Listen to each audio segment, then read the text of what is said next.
ang bagong DWIZ 882, nagbabalita ng tama, naglilingkod ng tama. Proud member of ALC Group of Companies. Isang pagpupugay, pasasalamat at pagsisikap ang pangako na aming bibitiwan sa lahat ng aming natanggap na pagpapala. Pagpupugay sa lahat ng nagbigay ng pagkilala sa Aliw Broadcasting Corporation mula sa Philippine Outstanding Brand of the Year, Philippine Finest Business Awards, and Outstanding Achievement, Asia Pacific Luminaire Awards, Southeast Asian Premier Business and Achiever Award. Sa aming mga natanggap, 4-time Best AM Station Awardee, DWIZ 882, 4-time Best Radio Newscaster Awardee, Dennis Antenor Jr., 3-time Best FM Station Awardee, Home Radio 97.9, 2-time Most Promising TV Station Awardee, Aliw Channel 23, at Best Public Service Radio Host Awardee, Bragi Braganza. Pangakong itutuloy ang pagbibigay ng tamang balita at tamang paglilingkod at isang malaking pasasalamat sa tiwalang naibigay sa amin. Pakaasahan yung gagawin naming malaking inspirasyon ito para ipagpatuloy ang maglingkod sa lahat ng Pilipino. Latest, pinakabago at tama. DWIZ News Catch Up. News Catch Up. Pilipinas, narito na ang tamang balita sa oras na ito. Nagtalaga na si Pangulong Ferdinand Marcos Jr. ng bagong chairperson ng National Commission on Indigenous Peoples. Ito ay sa katauhan ni Marie Grace Tindaan Pascua, batay sa appointment paper na may petsang Mayo 22. Ipinagkakatiwala ni Pangulong Marcos kay Pascua ang nasabing posisyon. Papalitan ni Pascua bilang NCIP Chief si Jennifer P. Alas. DWIZ News Catch Up. News Catch Up. At yan ang tamang balita sa oras na ito. Mag-follow at subscribe sa lahat ng DWIZ News digital channels. Facebook, Instagram, YouTube, TikTok, X, DWIZ News app at DWIZ News website. Ako po si John Reese Galata, nagbabalita ng tama, naglilingkod ng tama. Oras-oras nagbabalita ng tama, naglilingkod ng tama. DWIZ News Catch Up. News Catch Up. Ang lahat ng opinyon, pagtingin, pananaw o kuro-kuro ng mga bisita at panauhin o mga anchors o host sa programang ito ay sarili at tanging opinyon at pananaw ng mga nabanggit at hindi opinyon o pananaw ng Aliw Broadcasting Corporation, mga producers o mga namamahala ng Aliw Broadcasting o anumang organisasyon na affiliated sa network at kailanman ay hindi iniendorso ng Aliw Broadcasting Corporation ang mga nabanggit na opinyon at pananaw sa programa.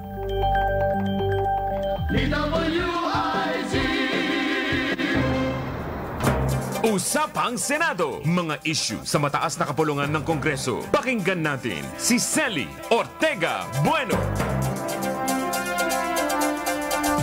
Ang bilis, kailan lang nag-start ang kampanya? Ngayon tapos na ho yung eleksyon.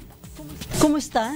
Kayo ba'y kontento sa naging resulta ng halalan sa national hanggang local position? Nanalo ba yung mga ibinoto ninyo? Pero ang sabi nga ng iba, congratulations sa COMELEC dahil naging generally peaceful and orderly itong midterm elections. Pero sabi nyo ba, ano nangyari? Bakit yung sa mga survey ay hindi naman sila yung lumabas sa ito na kasi yung totoong survey, yung resulta nitong halalan. Papatunay ho yan na huwag tayong magre-rely, huwag tayong aasa sa mga survey dahil hindi natin hawak ang isipan ng ating mga kababayan ng mga boboto. Ang sabi nga ng isang opisyal ng isang survey firm, ang susunod nilang itatanong kailan kayo nagdesisyon at anong mga pinagbasehan ninyo ng inyong desisyon sa inyong ibinoto. At ang sabi din ng iba, baka dahil bangayan ng bangayan ang kampo na administrasyon at Duterte group, baka yung iba na undecided dahil nainis, may ibang nag-benefit. Kaya may mga ilang kandidato na wala sa survey ang biglang pumasok at nakasama sa top 5. At mabilis dahil ngayon po ay proclamation na ng nanalo sa pagkasenador, yung 12 nanalo sa pagkasenador na nangunguna at nakakuha ng mahigit 26 million votes ay itong si Senator Bongo. At ang pumapangalawa ba, ito hindi marami din nagulat dahil naging pangalawa sa ranking final official results ay itong nagbabalik sa Senado na si Senator Bam Aquino. So ang tanong ba, paano may di-describe ito magiging bagong composition ng Senate pagpasok ng 20th Congress? Ano kaya yung magkakaroon ba ng pababago sa liderato ng Senado? Sino na yung magiging admin senators o magiging miyembro na majority black at ng minority black o maaari bang magkaroon pa ng isang black? Kasi kung i-claim ho ng grupo ni na Senator Bato na sila ngayon ay opposition, ay ang sabihin naman nila Senator Riz Ontiveros, kami po yung genuine, kami yung tunay na opposition. At kung yung tunay na opposition, ang magiging miyembro niyan ay syempre yung mga pumasok na kandidato ng Liberal Party na Senator Kiko Pangilinan at ito nga si Senator Bam Aquino. Anyway, mamaya magkakaroon tayo ng mga Sitner report mula dyan sa Manila Hotel kung saan gagawin ang proclamation ng nanalong 12 senador. Pero pakitry na nga si Senator Tito Soto kung available na siya. Try lang daw kung available siya, kung makakaya niya na magpa-interview dahil syempre baka papunta na sila ngayon sa Manila Hotel. So tingnan natin kung makaya ba nating makapanayam siya kahit na ilang minuto dahil may mga, syempre napakatagal na niya sa politika at sabi nga niya historical yung ginawa ng mga bumoto sa kanya dahil siya lang ang natatanging senador na 5 beses na hong naileka sa pagka-senador. At sabi nga may ilan ang kumakausap sa kanya ng mga kasamahan na gusto siyang gawing Senate President. So kung sakali, mananatili bang kapareho yung kanyang leadership style o may mga pagbabago siyang gagawin sa kanyang estilo ng pamumuno sa mataas na kapulungan ng Kongreso? And aside from that, ako may mga nag-message na ho sa akin dahil di ba naipangako ni Senator Soto noong kampanya na yung kanyang sahod bilang senador ay ilalaan niya sa pagbibigay ng scholarship. So may mga nagtatanong na paano daw mag-apply. So yan, itanong natin para mabigyan natin ng tugon yung inquiry ng ilan nating mga kababayan na may mga gusto sila na i-apply ng mga kamag-anak, kakilala para maging scholar ni Senator Tito Soto. So ang ilan sa mga nagbabalik na senador na pasok ho dito nga sa Magic 12, una na itong Senator Tito Soto, Senator Panfilo Lacson, and then ito hong si Bam Aquino, si Kiko Pangilinan, Senator Kiko Pangilinan, na na-interview natin siya noong last Saturday, 2 days before the election. At ang mga bagito dito, mga bagong papasok, mga neophyte senator, kasama na ho itong si Erwin Tulfo, and then si dating party list representative, ngayon ay senador na, Senator Marcoleta. Sino pa ba? Mga nabalik ko sa mga re-electionists, Senator Pia Cayetano Bongo, Bato de la Rosa, Adlito Lapid. Sino pa ba? Ang bigo na makapasok ay itong si Senator Francis Tolentino at si Senator Ramon Bong Revilla Jr. Kaya mangyayari sa 2028 senatorial elections, maglalaban ba sila? Magkakalaban-laban ba sila? Anyway, may mga nagsasabi na, naku, ang magiging composition ngayon ng Senate, may dalawang, ilan yung mga magkapatid? Magkapatid na Rafi and Erwin Tulfo, magkapatid na Pia and Alan Cayetano, and then half-brothers na sina Senator Jingo Estrada and J.V. Ejercito, and then magkapatid na Mark Villar and Camille Villar. So, sabi nga, may nakita tayong article, ang sabi, it is a family affair for pairs of siblings to serve in new Senate. Kaya may mga nagpapanukala na dapat sa Senate ipagbawal yung mga magkakapilyido. Ang tanong, kung magpapasa ng ganung batas na magbabawal sa political dynasties, ipagbabawal yung mga magkakamag-anak o magkakapareho ng apelyido, makakalusot kaya yon, considering na dito nga ho sa Senate ay ilan yung mga magkakapatid? 4. Ito nga, Erwin Tulfo, Raffy Tulfo, Pia and Alan Peter Cayetano, Camille and Mark Villar, and si Senator JB and Jinggoy Estrada. So nga, ang magbabalik kasi ang session sa June 2, so syempre automatic na si Senator Chis Escudero, siya pa rin naman po yung Senate President. Pero kung may mag-a-aspire, mag-challenge sa kanya at makakuha ito ng kinakailangang boto, dun po nakasalalay kung siya ba ay mananatili o mapapalitan sa pagiging Senate President. Kasi ang pagiging Senate President, usapin niya ng numero. Kung makakuha ka ng 13 or more than 13 senators na sumusuporta sa iyo, pipirma sa resolution na naghahayag ng suporta, walang magagawa yung nakaupong senador kung hindi bumaba siya at mag-give way sa sinumang senador na makakakuha ng sapat na bilang para maluklok bilang leader ng Senado. Pero sabi nga ng iba, maganda rin naman na Senate President Chis Escudero ang manatiling Senate President dahil magkakaroon nga ng impeachment trial, so maganda na isang abogado ang maluklok o siyang maging presiding officer. Siya yung maging presiding officer ng impeachment court. So yan, mamaya antabayanan ho natin at magkakaroon ng special coverage tayo para nga doon sa ngayayang proclamation ng nanalo na 12 senador at ito na po yung mga papasok pagdating ho ng 20th Congress. Kasi matatapos na ho ang 19th Congress hanggang mag-adjourn sila.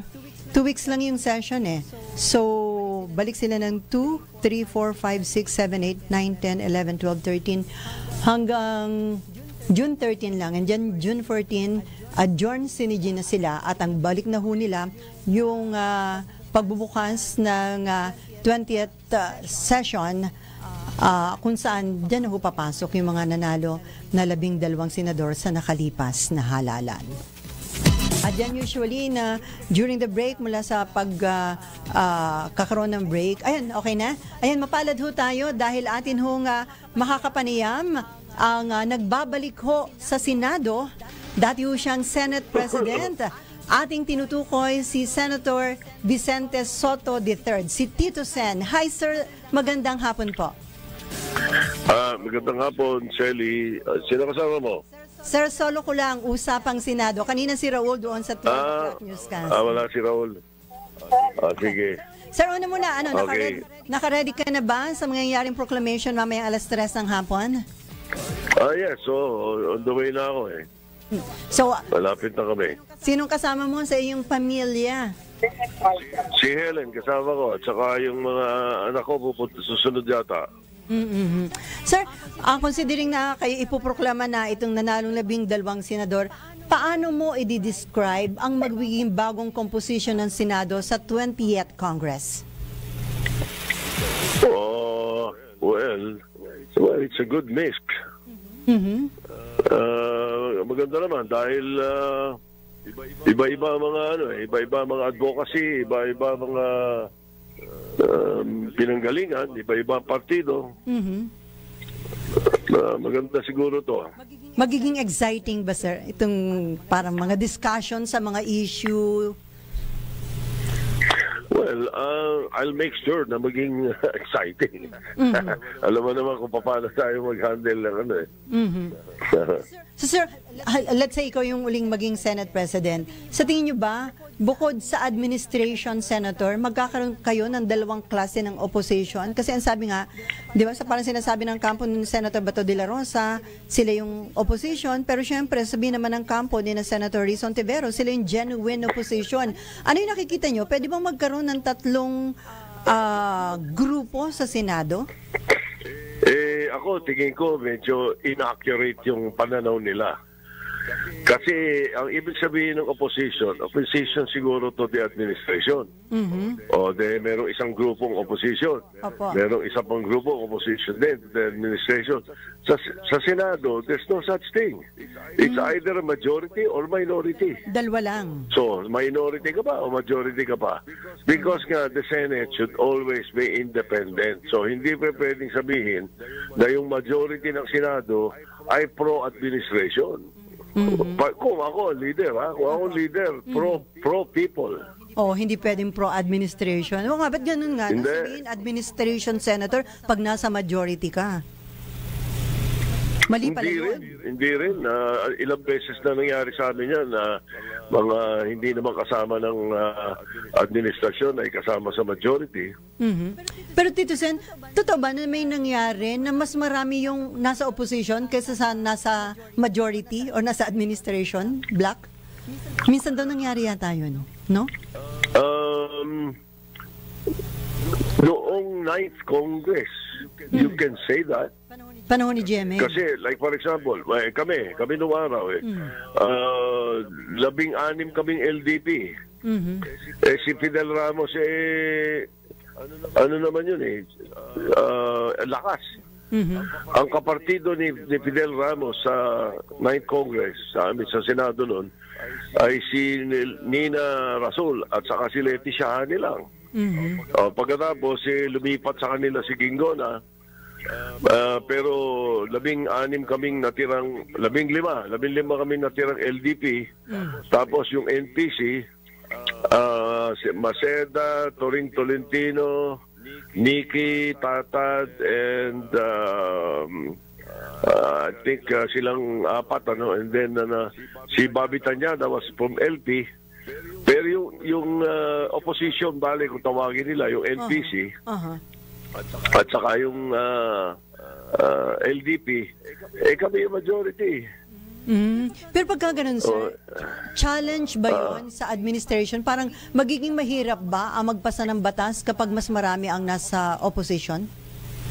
Ay, hindi rin. Hindi. Kasi hindi porke nasa opposition, kontra na kagad sa mga legislative agenda ng gobyerno. Kasi pagka ganun, kitang-kita ka ng taong bayan, obstructionist ka lang pala. Hindi naman yung for the good of the people, ayaw mo. Kaya nga, hindi ganun yun.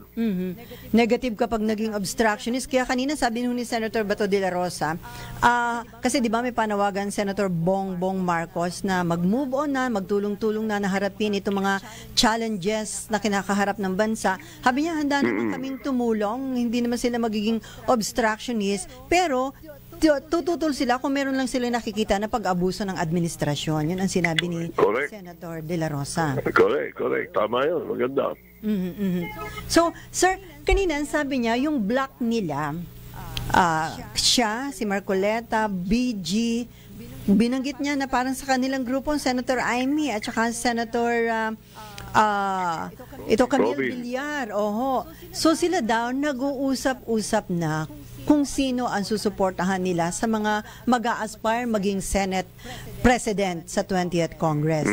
So ito bang grupo na ito nakipag-usap na sa inyo or may communication na ba sila sa iyo? Sir, bilang isa ka sa mukhang na-float na pwedeng bumalik uli na leader ng Senate.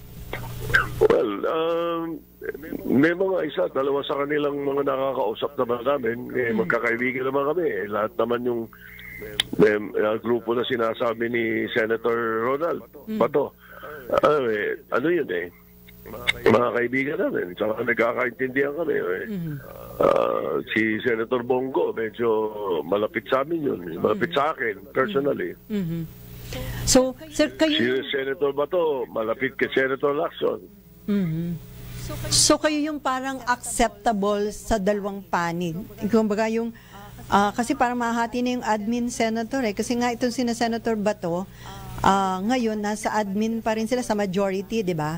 So hindi natin alam kung kanino na yung alignment nila after the developments, kung saan na sila sa 20th Congress. So mukhang kayo dun sa talagang legit na magiging majority o admin senator at sa kampo nila Senator Bato, mukhang kayo yung acceptable sa magkabilang panig? Well, salamat sa Panginoon Diyos kapag gano'n at salamat sa kanila. Kapag ako naman, sinabi ko naman sa kanila pagka merong mahigit o 13 na gusto kong mag-lead na Senado, tatanggapin ko.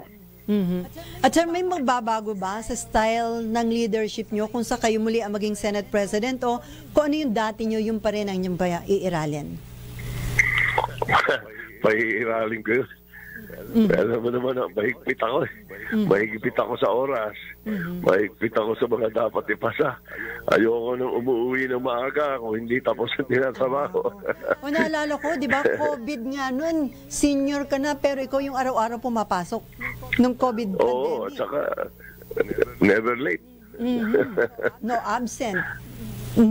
Oo, bagay, lagi naman ako sinasamahan nun ni Senator Lacson sa Senator Tolentino Saka every now and then, pumapasok si Senator Bato, Senator Bongo, si Pia, sino pa ba? Si Mix, si Joel.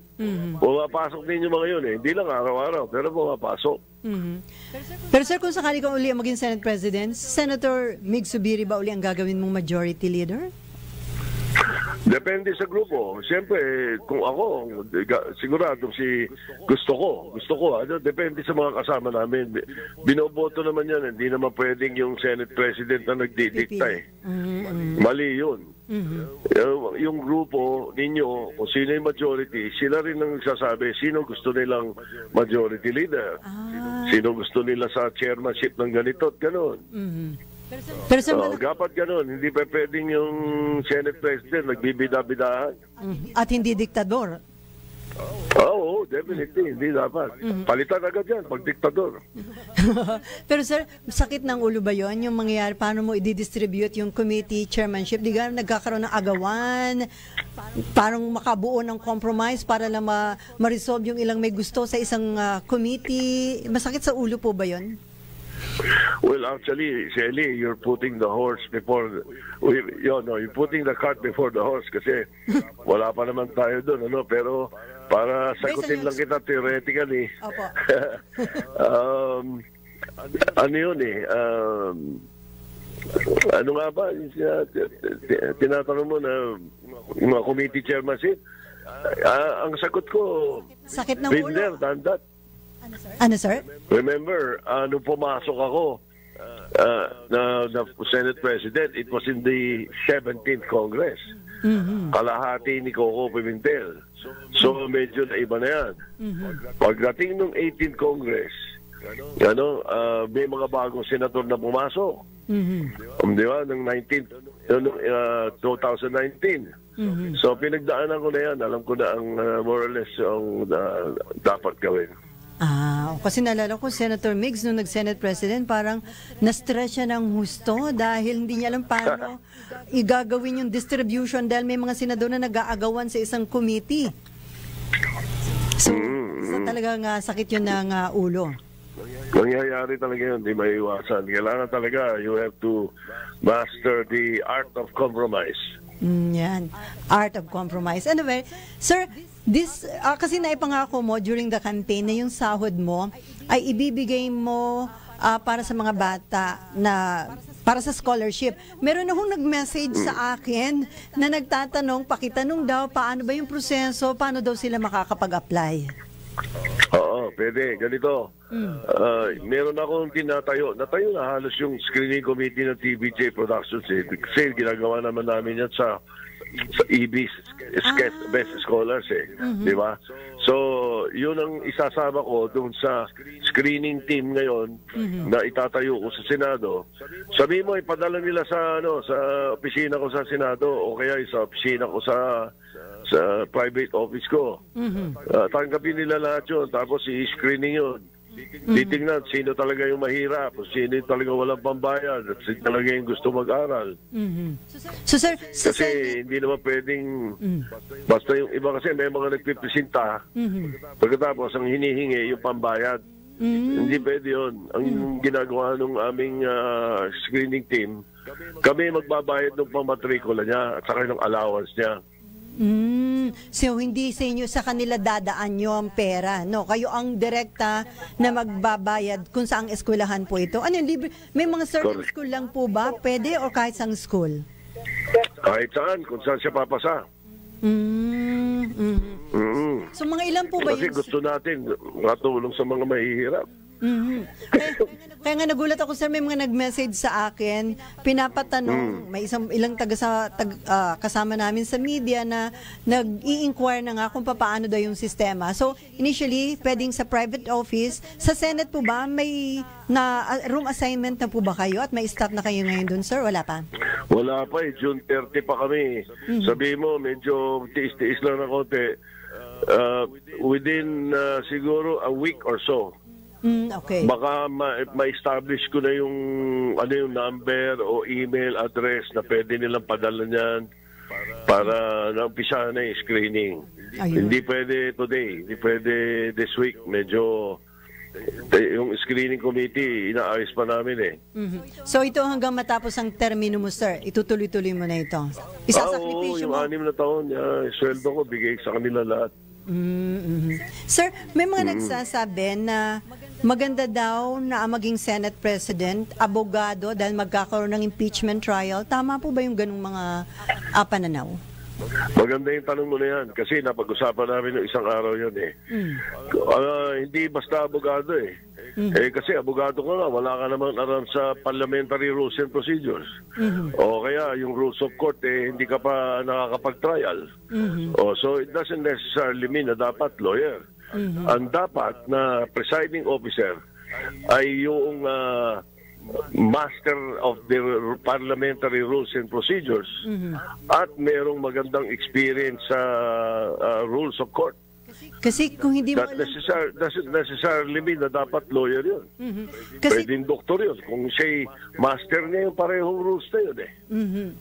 kasi sir, pwedeng kung hindi mo alam yung parliamentary rules and procedure at hindi mo yun nasunod, baka ma-question pa yung pag-preside mo? Sasabit ka. Mako-question. At saka isa pang bagay, yung mga nagsasabi nun, hindi sanay sa impeachment eh.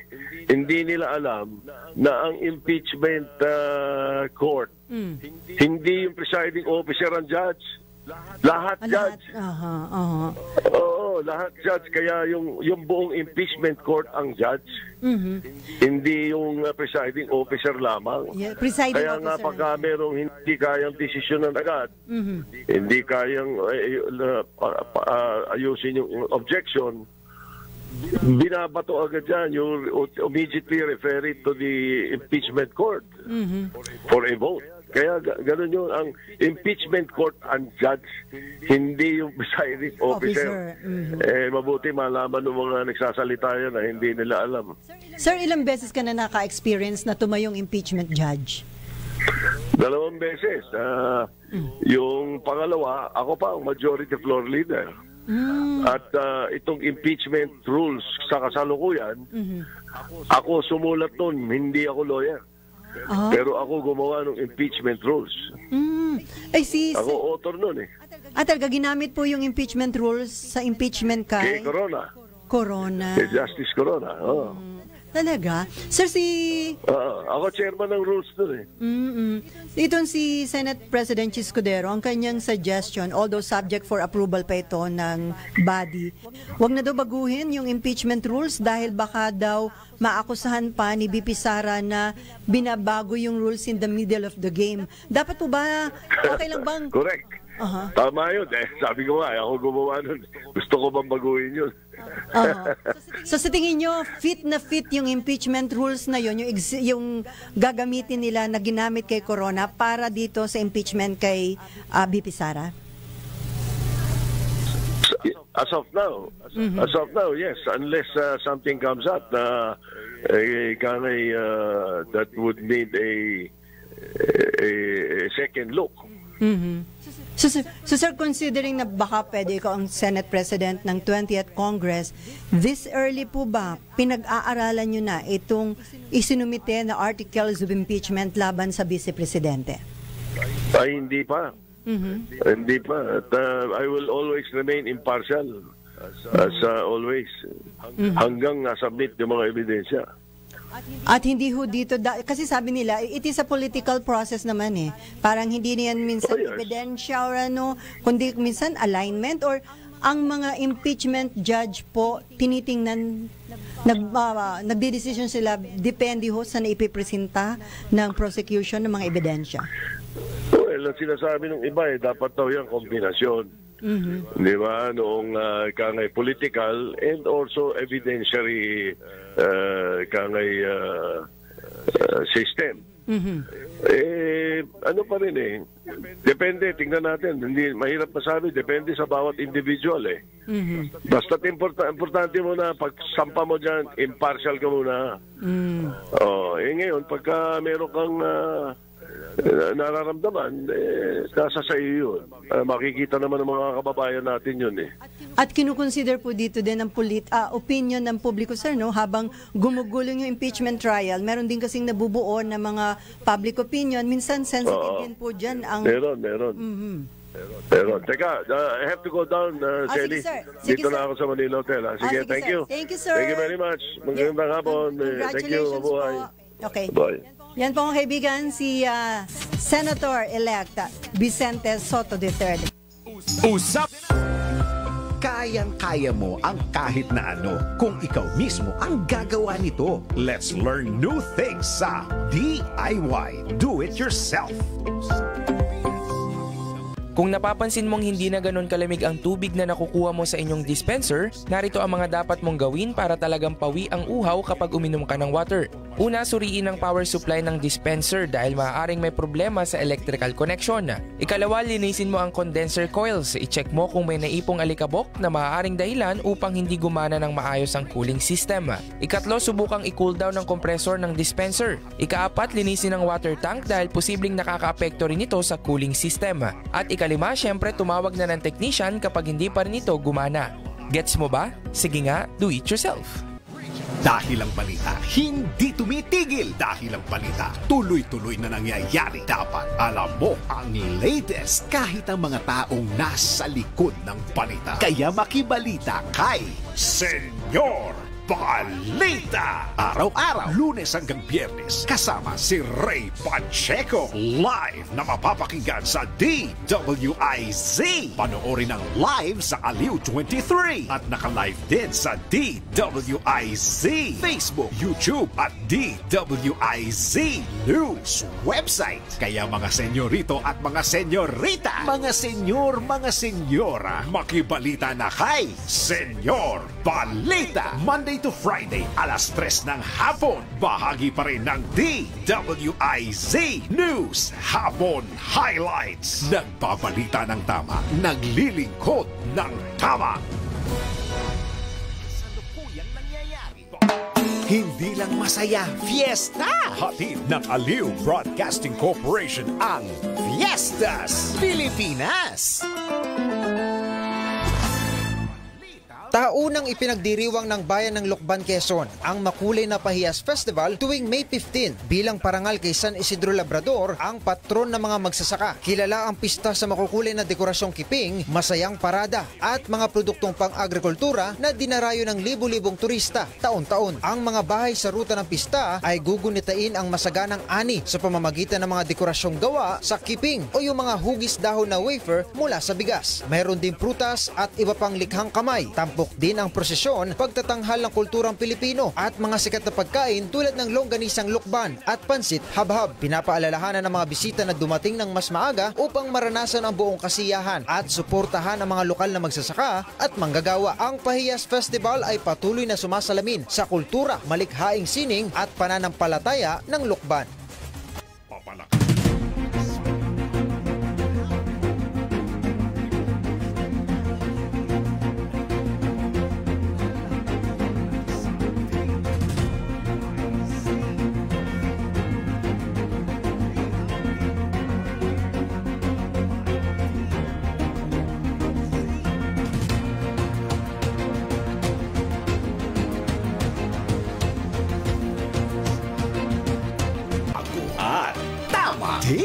DWIZ News Catch Up. News Catch Up. Pilipinas, narito na ang tamang balita sa oras na ito. Pinagtibay ng Commission on Elections o COMELEC ang nauna nitong desisyon na nagbabasura sa petition for disqualification laban sa bagong henerasyon o BH party list.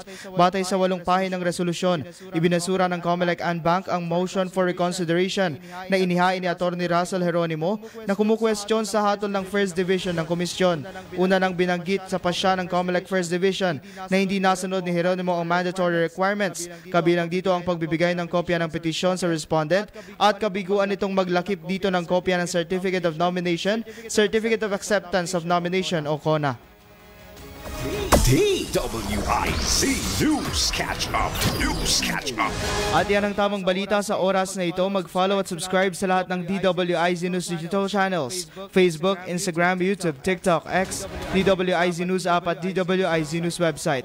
Ako po si John Reese Galata, nagbabalita ng tama, naglilingkod ng tama. Oras-oras nagbabalita ng tama, naglilingkod ng tama.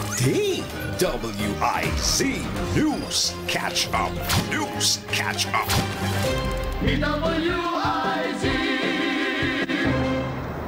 Usapang Senado kasama si Selly Ortega Bueno.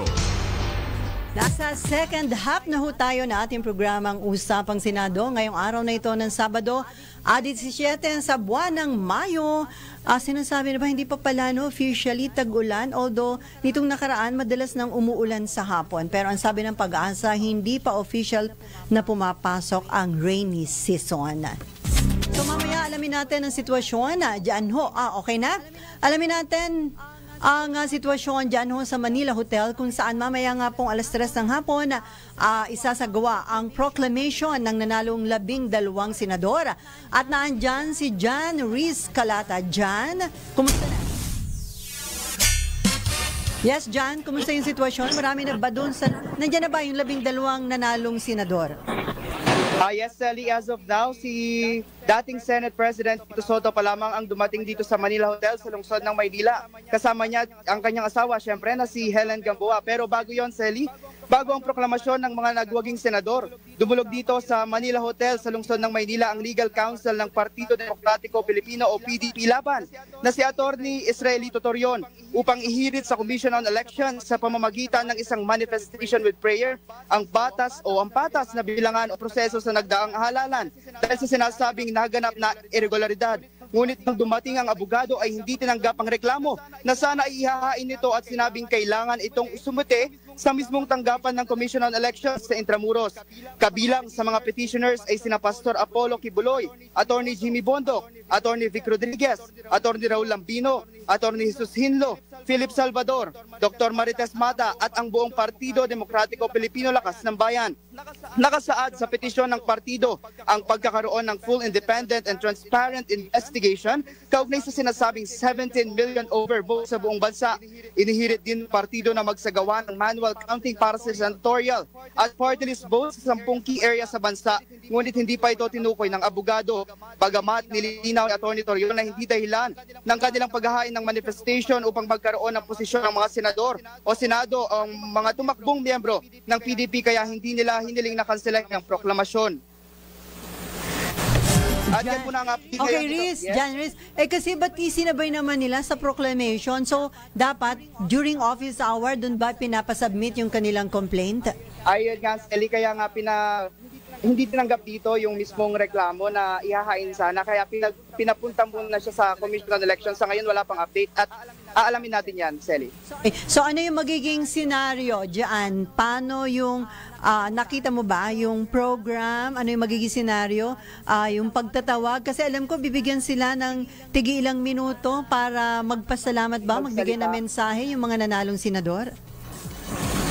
Yes, Sally, umpisahan yan sa pamagitan ng prayer. Tapos susundan yan ng lupang hinirang at saka ayun nga ipoproklama na sila at pagkatapos noon ay bibigyan sila ng 5 minutes para makapagsalita o makapagbigay ng mensahe, Sally.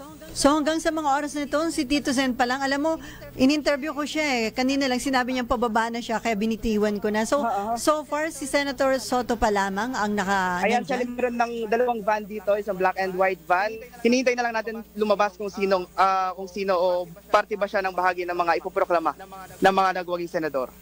Ayan, Sally. Hindi pa siya lumalabas ngayon sa sasakyan. Ayan, tingnan mo. Babalitaan ka Mag-annotate ka. Kung ano yung nakikita mo dyan, kung ilan yung mga dumarating na sasakyan, sino na yung bumababa. So, okay lang. Go. Diretso mo lang dyan. Yes, Sally. Okay. Diretso lang dyan. Ano nakikita mo ngayon dyan? Saan ka ba nakapwesto? Sa labas? Nasa labas, Sally. So, nakikita mo yung mga dumarating na sasakyan at sino yung bumababa?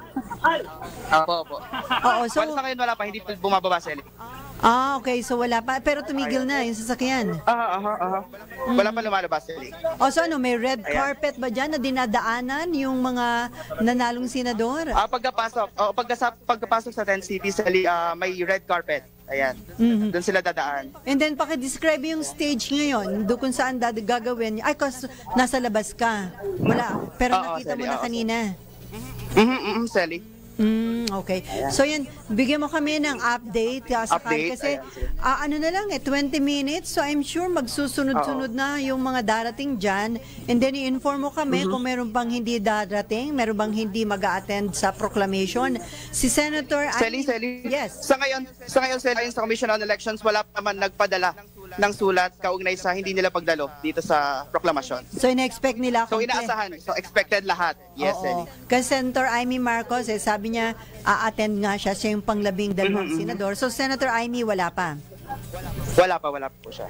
Okay. So, balikan ka namin, magbigay ka kaagad ng update just in case na marami nang dumating pa at kung magkaroon ng tsansa na mahinga ng maikling panayam ilan sa mga darating dyan na mga nanalong senador. Lalo na yung nangunguna, Senator Bongo. And then Senator Amy, ito naman sabi niya na siya yung pang-12.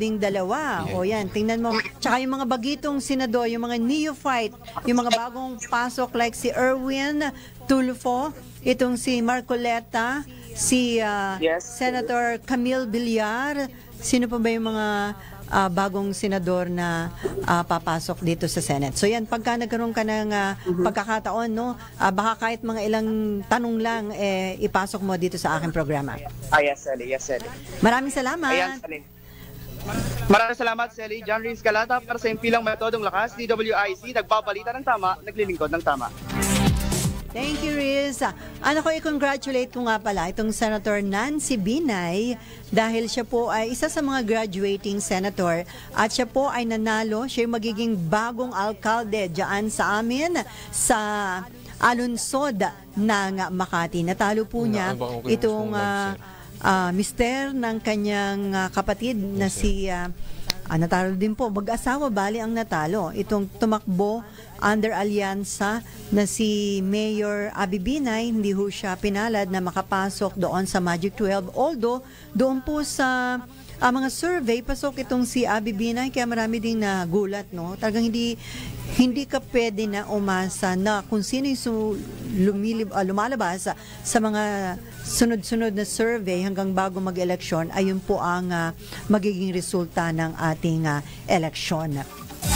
So, Senator Nancy Binay, sana ating kakapanayamin kasi kung ano ba yung nararamdaman niya na malungkot din ba siya dahil ang kapatid niya, although they are not in good terms, ay hindi nakapasok sa pagkasenador. At ang natalo naman ni Senator Nancy Binay ay ang mister ni Mayor Abby Binay na si Luis Campos. Sila po yung talagang naglaban doon sa lungsod na Makati. Pero pag narinig mo yung mga senior citizen, sabi niya, Binay pa rin sila. Nasanay daw sila sa serbisyo ng mga Binay. Ang isang hindi pinalad ho na makapasok na manalo, although hindi pa natin masabi na hindi pinalad kasi may pending pa na disqualification case laban sa kanyang nakalaban dyan ho sa Marikina ay itong si Senator Coco Pimentel na tumakbo sa pagkakongresista. Hindi ko alam kung anong district ba yun sa Marikina. Itong si Mayor Marce ang kanyang kalaban, pero may pending pa ito na District 1. Oo.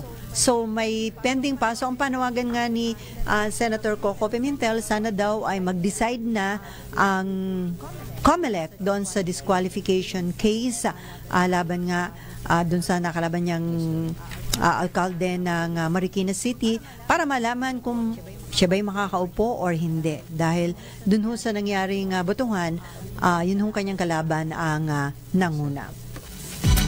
May mga impression din na parang yung mga artista, hindi marami din ang hindi naman nakapasok. Although may ilan, nakita ko si Aiko Melendez na nung konsihal. Si Vilma Santos, siya uli ang governor ng lalawigan ng Bulacan, ng Batangas. Pero yung kanyang anak na si Luis ay mukhang hindi siya sinuwerte. Pero yung kanyang kapatid kay Ralph Recto, kay Senator Ralph Finance Secretary Ralph Recto ay kongresista, nanalo bilang kongresista. Si Senator Risa Ontiveros, big winner, masasabi dahil yung kanyang mga ikinampanya, kahit sila'y kulang sa makinarya, talagang yung kanyang mga ikinampanya nagpunta lang sa mga palengke, sa mga eskwelahan. Hindi na talagang masayang-masaya itong Senator Risa Ontiveros dahil nasa top 5 ang kanyang mga tinulungan during the campaign na si Senator Bam Aquino at itong si Senator Kiko Pangilinan. At syempre, nangunguna yung kanyang Akbayan Party List. Kaya naman po, yung Akbayan Party List, 3 seats yata yung kanilang ma-occupy at itong si Attorney Chel Jokno na nandito kanina sa program nina dito sa isang programa sa atin, siya po ay magiging miyembro daw ng prosecution panel para sa impeachment kay Vice President Sara Duterte. Sila pong dalawa ni dating Senator Laila De Lima, dahil yung party list din ni De Lima ay may makukuhang seat dyan sa Kamara. At sila po ay mag-join dito nga sa uupo na prosecution panel. Sila yung tutulong para po idepensa itong impeachment case laban ho sa Vice Presidente. Pero ang sabi nga ni iba, sana magkaroon na ng decision ang Korte Suprema doon sa mga nakapending pa na petition. Ilan yung petition na inihain dyan sa Korte Suprema? May kaugnayan dyan sa inihaing articles of impeachment laban dito kay Vice President Sara Duterte. Pero sabi nga ni Senate President Chis Escudero, hanggat wala namang temporary restraining order, tuloy na tuloy ang kanilang preparation para sa pagsasagawa ng impeachment trial at kung magkaroon man ng TRO, yan po ay didesisyonan pa nila bilang impeachment court. Kasi kukonvene na sila bilang impeachment court on June 2 or June 3. Unahin po muna papupuntahin sa Senate yung prosecution panel para po kanilang ipresenta yung articles of impeachment para makapag-take ng cognizance yung Senado at saka po isusunod yung kanilang pag-convene bilang impeachment court. At ipinakita na ho ni Senate President Chis Escudero yung sample ng robe na kanilang gagamitin para sa paglilitis. Sinukatan na yung ilang senador, alam ko dapat susukatan na lahat. Kahit ho yung mga graduating na dahil makakaupo pa naman sila bilang impeachment judge doon sa natitirang 2 linggo bago mag-adjourn sinidye ang Kongreso at bago matapos ang 19th Congress. So, ibig sabihin, makakaupo pa rin, manunumpa bilang impeachment judge itong sina Senator Nancy Binay, Senator Grace Poe. Sino pa ba itong mga graduating senator? Pero Senator, isa pa pala ng graduating senator na tumakbo sa pagka-kongresista ang dinanalo, itong Senator Cynthia Villar. No? Sino nga ba yung mga graduating senator na aakto pa rin bilang impeachment judge ng ilang araw, ilang linggo? Ang mga graduating kasi, Hindi pa. Ito sa 2028 pa itong mga ito. Ayan, Senator Nancy Binay. Thank you, Ryan. Senator Nancy Binay, Senator Cynthia Villar, sino ba? Nawawala ako kasi nakikita ko ditong listahan, mga re-electionist sa 2028. Ang mga re-electionist sa 2028, Senator Jinggoy, JV, Mark Villar, Robin Padilla, Lauren Legarda, Chis Escudero, Alan Cayetano, and Rafi. Ayan, Senator Coco. Isa yan sa mga graduating senator na may ilang araw pa naman sila na aakto bilang impeachment judge. Kasi sila po ay sinukatan pa rin at pinagpapagawa ng robe. Pero balita ko, may 2 babaeng senador, isa graduating, isa na-re-elect, ang ayaw daw na magpasukat. Bakit kaya? Baka ang gusto na nilang gamitin ay yung ginamit nung panahon ni Renato Corona, dating Chief Justice Corona, pero naging impeachment judge ba sila noon? Alam ko yung isa na na-re-elect na senador, hindi naman siya. Kaya lang, kontra siya sa isasagawang impeachment trial kay Vice President Sara Duterte. Kaya siguro ayaw niyang sukat dahil hindi siya conforme, kontra siya dito sa isinulong na impeachment trial laban sa kanyang kaibigan na si Vice President Sara Duterte. O may idea na kayo kung sino yon? Isa po naman, babae ng senador na graduating hanggang end of June na lang. Ang balita ko, itumanggi rin na magpasukat ng robe. So, paano kaya yun? Anong susuot nila? Baka sabihin na yung mga lumang robe na lang ang kanilang isuot kapag sila'y nanumpa na bilang impeachment judge. O pwede ba niyang hindi gampanan yun? Parang in protest, hindi sila mag-participate. Uubra kaya yun? So, tingin ko hindi. Dahil nung nanumpa ka bilang senador, kasama yan sa iyong sinumpaang tungkulin na kung mayroong maihaing impeachment case laban sa isang opisyal ng gobyerno na impeachable official, dapat wala kang choice kung hindi gampanan yun. Sabi nga ni Senator Coco Pimentel nun, pati nga yung pangangampanya, dapat i-disregard mo muna kung magkaroon ng impeachment during the campaign, dapat mas priority mo na gampanan yung tungkulin mo bilang impeachment judge.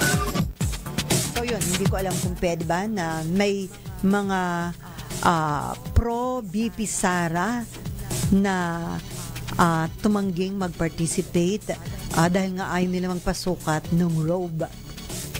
Anyway, ang isang titingnan natin, si Senate President Chis Escudero pa rin ba ang magiging Senate President sa 20th Congress? Feeling ko kasi kapag nag-resume yung session sa June 2, hindi naman po graduating senator itong si Senate President Chis Escudero, so siya pa rin talaga. Dahil meron pa nga ho silang mga naka-line up na gustong maaprubahan ng mga panukalang batas bago ho mag-adjourn si Nidje. So siya pa rin hanggang sa mag-convince sila bilang Senate, bilang impeachment court. So si Senator Chis Escudero pa rin ang malamang na manatiling Senate President hanggang matapos po itong 19th Congress. Ang ating babantayan ay kapag pumasok na yung 20th Congress. Dahil this early, di ba, inamin naman ni Senator-elect Tito Soto na may ilan na siyang mga kasamahan na lumalapit sa kanya at mukhang siya yung gusto na maging Senate President. At tinanong natin si Soto kanina, ang may nagsasabi kasi na maganda na si Chis ang manatiling Senate President hanggang 20th Congress para abogado yung tatayo na presiding officer ng impeachment court. Pero sabi ni Tito Sen, kinontra niya yon. Ang importante daw sa tumatayo na presiding officer kasi lahat naman sila impeachment judge presiding officer lang itong Senate President. Ang importante daw dyan, alam niya yung rules of procedure para masunod mo yon at hindi ka ma-question na may mali doon sa iyong pagpipreside bilang presiding officer ng impeachment court. Usapang Senado. Balitang mas maganda pa sa good news. Usapang Senado. Kasama si Sally Ortega Bueno. Isang pagpupugay, pasasalamat at pagsisikap ang nakaaway mo ba ang boss mo dahil sa isang bagay na work-related? May issue ka ba sa kumpanya na work-related at di mo alam paano i-handle? Kung problema mo ay work-related, kinig, nood at follow na sa DWIZ Work Related kasama ang motivational speaker